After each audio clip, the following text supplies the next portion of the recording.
Olá, amigos. Hoje um assunto que deixa muitas pessoas com dúvidas. Será que serei escolhido? Será que não serei escolhido? Vamos tentar esclarecer alguns pontos que na espiritualidade poderá sanar algumas dúvidas. Ao que tem se lhe dará. E chegando-se a ele os discípulos, lhe disseram: Por qual razão lhes falas por parábolas? Ele, respondendo, lhes disse: Porque a vós os é dado saber os mistérios do reino dos céus, mas a eles não lhes é concedido. Porque ao que tem, se lhe dará, e terá em abundância, mas ao que não tem, até o que tem, lhe será tirado.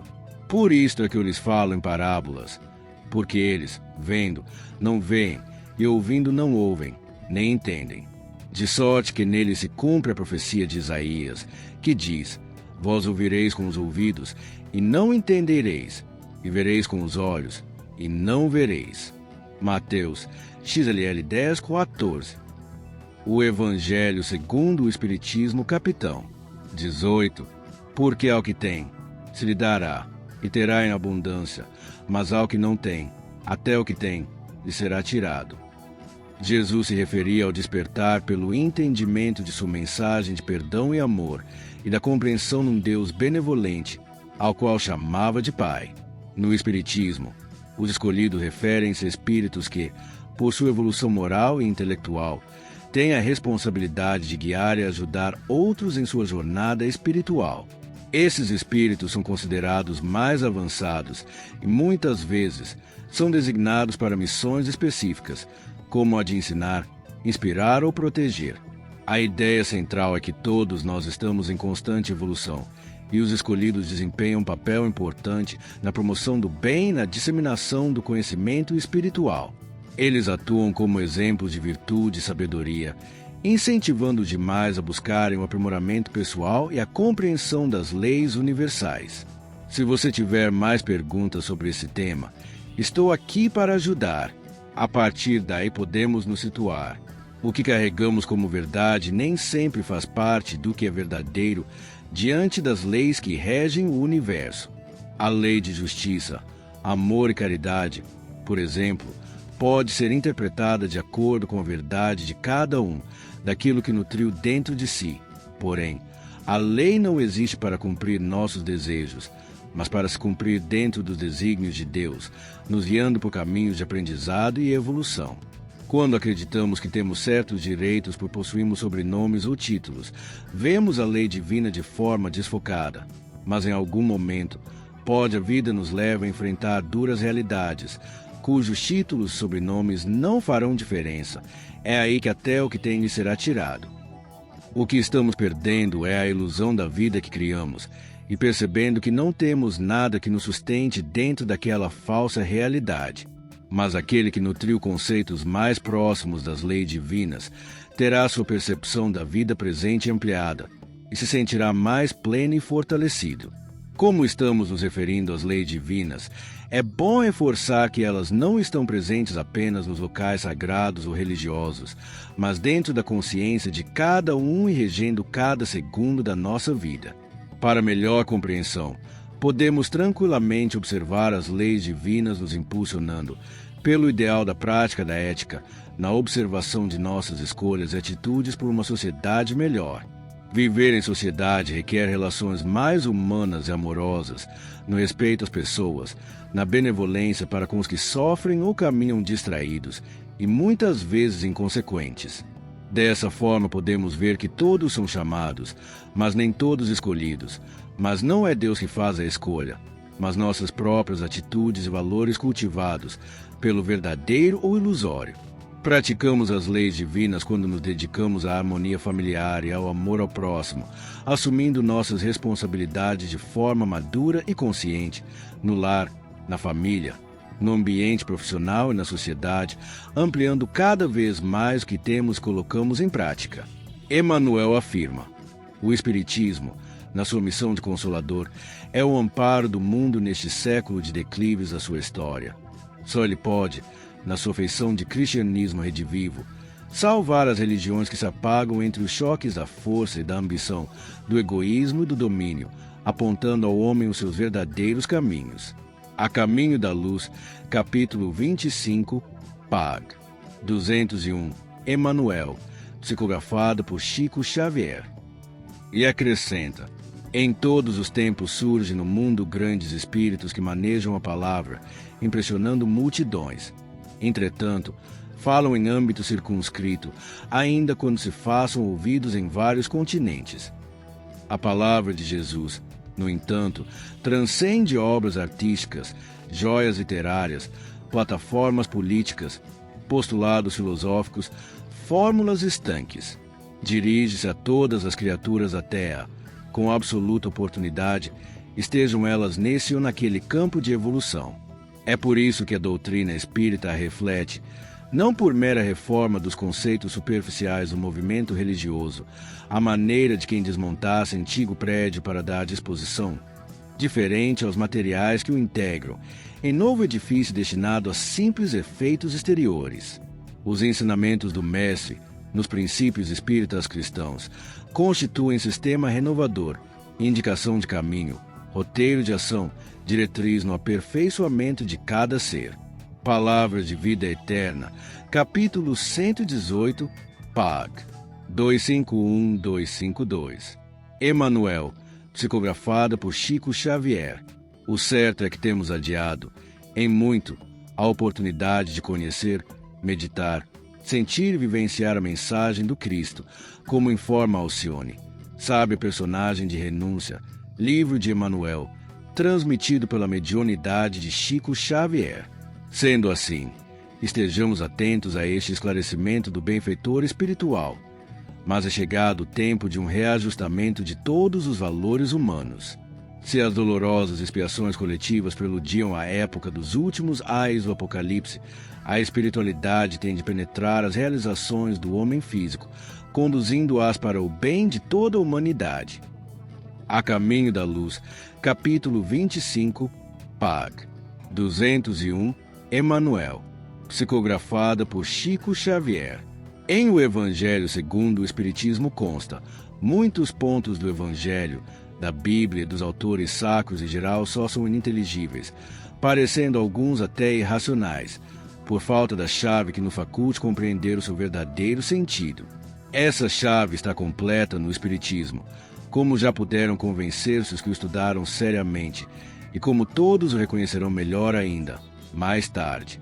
A chave para analisar a mensagem do Cristo em espírito e verdade, como orienta Allan Kardec, é o Espiritismo. Se o Cristo não pôde desenvolver o seu ensino de maneira completa, é que faltavam aos homens conhecimentos que eles só podiam adquirir com o tempo e sem os quais não o compreenderiam. Há muitas coisas que teriam parecido absurdas no estado dos conhecimentos de então. Completar o seu ensino deve-se entender no sentido de explicar e desenvolver, e não no de juntar verdades novas, porque tudo nele se encontra em estado de germe, faltando-lhe somente a chave para se aprender o sentido de suas palavras. A Gênese, capítulo 1, item 28. Existem no mundo inúmeras interpretações da mensagem de Jesus, a maioria subordinada às teologias das igrejas cristãs, às suas práticas de culto externo ou dogmas definidos pela tradição ou pelas políticas clericais, ao longo da história. Tal constatação indica que o estudo da mensagem cristã abrange mais o aspecto literal, o da letra, relegando a planos secundários a essência dos ensinamentos de Cristo. Nesse contexto, há estudiosos sérios que, ao se debruçarem sobre o assunto, enfatizam o aspecto histórico-cultural, Jesus histórico, ou a análise espiritual do Evangelho que extrapola as dimensões temporais e histórico-culturais dos textos e das interpretações literais ou simbólicas. Para compreender os fundamentos das lições de Jesus, à luz do entendimento espírita, faz-se necessário conhecer os princípios básicos da doutrina espírita, a fim de utilizá-los como chave interpretativa. Caso contrário, permaneceremos nas posições dogmáticas e literais ou nas meramente opinativas. Os princípios básicos do Espiritismo, nomeados por Allan Kardec como os pontos mais importantes, estão indicados em O Livro dos Espíritos, Introdução 6º. São orientações que o espírita precisa conhecer de forma mais aprofundada e que se encontram citados não só na primeira obra da codificação, ora citada, mas explicados nas demais: o livro dos médiuns, o Evangelho segundo o Espiritismo, o céu, o inferno e a Gênese, os milagres e as predições segundo o Espiritismo. Deus, Pai Criador, Jesus, guia e modelo da humanidade terrestre, Espírito, ser imortal, existente, pré-existente, sobrevivente à morte do corpo físico, perispírito, organização estrutural do ser humano e dos animais, livre-arbítrio e lei de causa e efeito, processos que governam a liberdade e consequências das escolhas humanas, evolução, mecanismo divino que determina o progresso intelectual e moral do espírito, encarnação e reencarnação, mecanismos reguladores da evolução do espírito, pluralidade dos mundos habitados, princípio doutrinário espírita que esclarece a respeito das categorias evolutivas dos mundos habitados no universo, primitivos, de expiação e provas, de regeneração, felizes e divinos, plano espiritual, que trata das condições da vida do espírito imortal na dimensão extrafísica da vida, influência e comunicabilidade dos espíritos, revelam as ações do espírito sobre o plano físico e a mediunidade, faculdade de comunicabilidade da mente humana. A proposta de estudar os textos do Evangelho, inseridos nos 27 livros do Novo Testamento, à luz do Espiritismo, é a de realizar estudo metódico, sério, continuado, partindo-se do simples para o complexo, porém mantendo permanente cuidado de não confundir o símbolo com o ensinamento essencial da mensagem. Tal metodologia amplia a aprendizagem do assunto e orienta o comportamento do espírita, visto que a mensagem do Cristo é o código moral de conduta por excelência. É por isso que o codificador deixou claro: reconhece-se o verdadeiro espírita pela sua transformação moral e pelos esforços que emprega para domar suas más inclinações. Enquanto os contenta com seu horizonte limitado, outro, que apreende alguma coisa de melhor, se esforça por desligar-se dele e sempre consegue, se tem firme a vontade. A doutrina espírita afirma categoricamente que os homens se entenderão quando praticarem a lei de justiça. O reinado da solidariedade e da fraternidade será forçosamente da justiça para todos, obras póstumas, capítulo citado. Em vista disso, compreende-se moral como atitudes que não visem exclusivamente o benefício pessoal, mas que abranjam a coletividade. Compreende-se ainda que só com o exercício desta condição moral implantar-se-á efetivamente a solidariedade e a fraternidade em sua verdadeira acepção.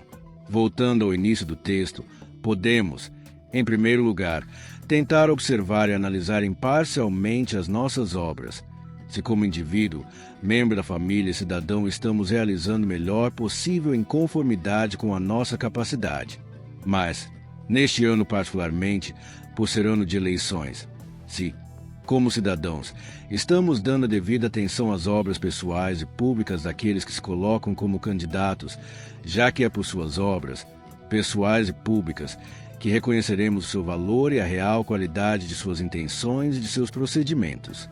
Nós, indivíduos, membros da família e cidadãos espíritas, temos, na verdade, todas as indicações para nos fazermos reconhecidos pelo menos quanto ao nosso esforço para pôr em prática, o mais brevemente possível, esse tipo de moral que se baseia no mais simples e puro dos ensinamentos do Mestre Jesus: fazer ao próximo o que desejo que o próximo me faça.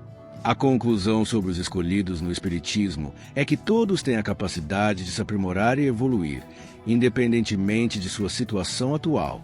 O Espiritismo ensina que cada indivíduo é responsável por suas escolhas e que, através do esforço e da prática do bem, todos podem se tornar escolhidos em sua própria trajetória espiritual. A verdadeira escolha está em buscar o conhecimento, a caridade e a evolução pessoal. Se vocês gostaram do vídeo, não esqueçam de se inscrever no meu canal para não perder nenhuma novidade. Agradeço muito por assistirem. Se puderem, deixem um joinha e compartilhem com os amigos. Isso ajuda bastante. Obrigado e até a próxima. Grande abraço.